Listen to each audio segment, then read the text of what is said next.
Hey Bears, I'm Ryan Razzo. On this week's CTV Bear Breakdown, spring break short and even more, spring sports start, and district basketball gets underway. That and more next.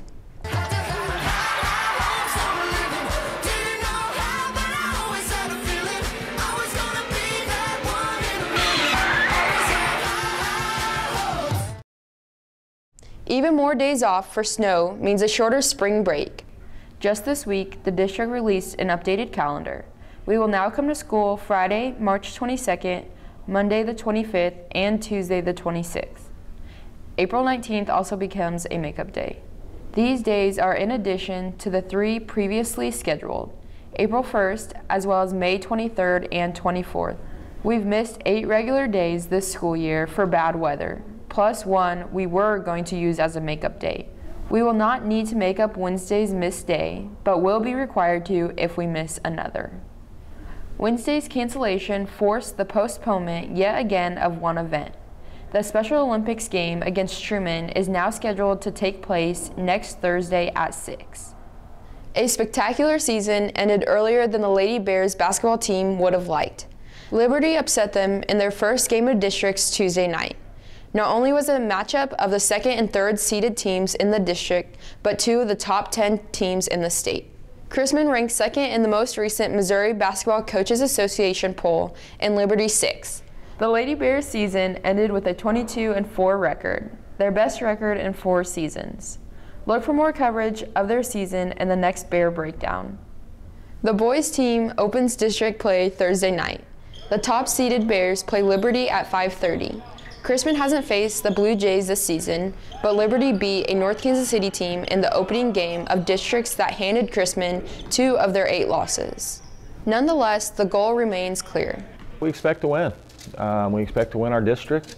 We'll have 2 tough games, but I think anything other than winning the district, coming in as the #1 seed, I think would be selling ourselves short. So we expect to win the thing.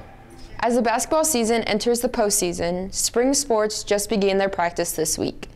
Cold temperatures and snow still on the ground meant none of the teams spent much, if any, time outside. For instance, the boys golf team reviewed rules in their first practice. Boys tennis worked on hand-eye coordinations and footwork. Track did get outside a little, but spent most of their early days indoors. Girls soccer and baseball also worked out inside. All teams must get a full 2 weeks of practice in before their first meets, games, or matches. Weather delayed the crowning of the court-warming king and queen. It happened Friday during the assembly that was also postponed due to winter weather the previous week. The student body voted seniors David Toese and Adriel Bell king and queen, respectively. The victory capped a winning week for Toese.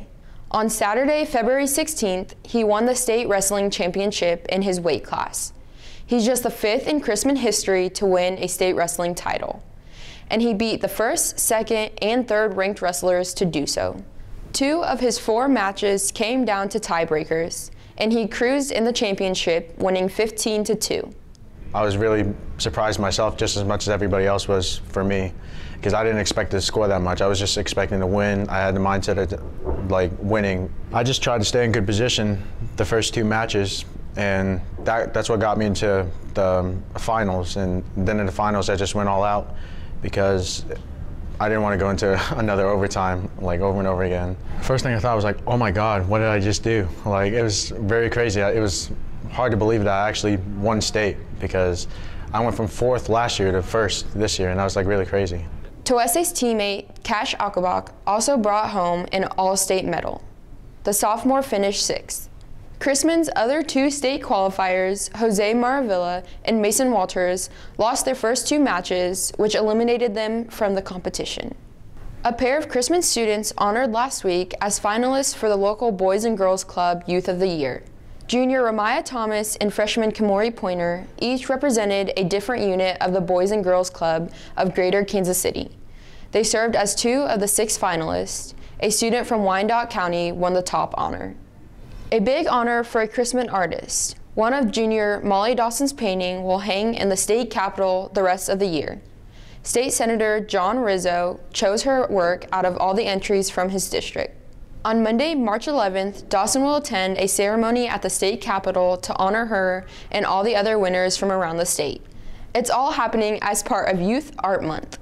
Time is running out to apply for the KC Scholars Scholarship Program. Friday is the deadline to apply.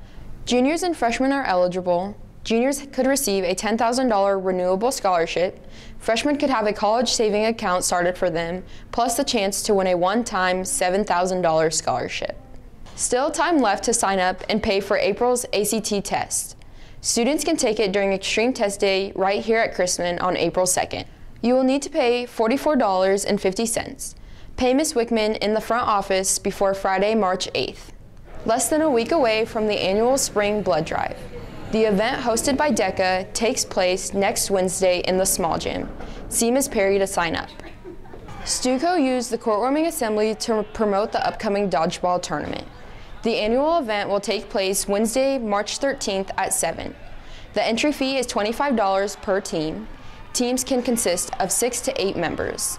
Talk to Ms. Harrison, Ms. Bramiller, Connor Yisley, or Dawson Hurl if you want to sign up.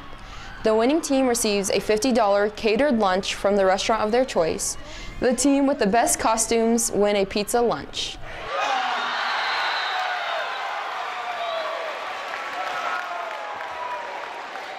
That's it for this week's Bear Breakdown. I'm Mariah Razzo. We'll see you next time, Bears.